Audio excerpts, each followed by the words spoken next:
Tere kõigile! Praegu on pühapäev, 26. juuli ja tegelikult ma olen peaaegu olnud puhkusel juba nädal aega. Miks ma ütlen peaaegu? Sellepärast, et selle nädala neljapäeval toimus Euroopa Parlamendi plenaaristungi erakorraline istung, kus arutati pikaajalist eelarvekava ja anti oma hinnang taastusrahastule. Ja see arutelu ei olnud pikk, olen seda öelnud ka varem, ma toetan taasterahastu loomist ja toetan seda, et nüüd võimalikult ruttu arutatakse ja otsustatakse Eesti Vabariigi valitsus, kuhu see raha läheb, mis Eestile on eraldatud. Mis aga puudutab Euroopa Liidu pikaajalist eelarvet aastateks 2021 kuni 2027, see on palju keerulisem. Seal on lahtiseid küsimusi, seal on küsimused, millega parlament ei ole nõus ja seal on küsimusi, mida tuleb veel nõukoguga edasi arutada. Rääkisin sellest ka Vikerraadios, link on olemas. Tegelikult sai sellega läbi minu esimene aasta Euroopa Parlamendis.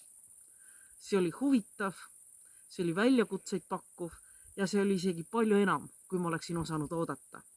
Nii et alt leiate lingi ka minu esimese aasta lühiaruandele. Ja nüüd on puhkus. Ma olen Hiiumaal. Te näete minu võttemeeskonda, neid, kes toetavad mind selja tagant, aga ka neid, kes toetavad mind kaamera tagant. Kuskil jookseb matu, päike paistab, meri ei ole kaugel. Ma arvan, et mul ei ole tükk aega olnud puhkust, kus ma saan paar nädalat meile mitte lugeda ja lihtsalt puhata koos oma perega. Ootasin seda väga. Ma soovin kõigile, kellel puhkus on alles ees või puhkus on käsil, puhake. Nautige Eestimaa ilusat suve, ilusat loodust ja kõike seda kaunist, mis Eestimaal on.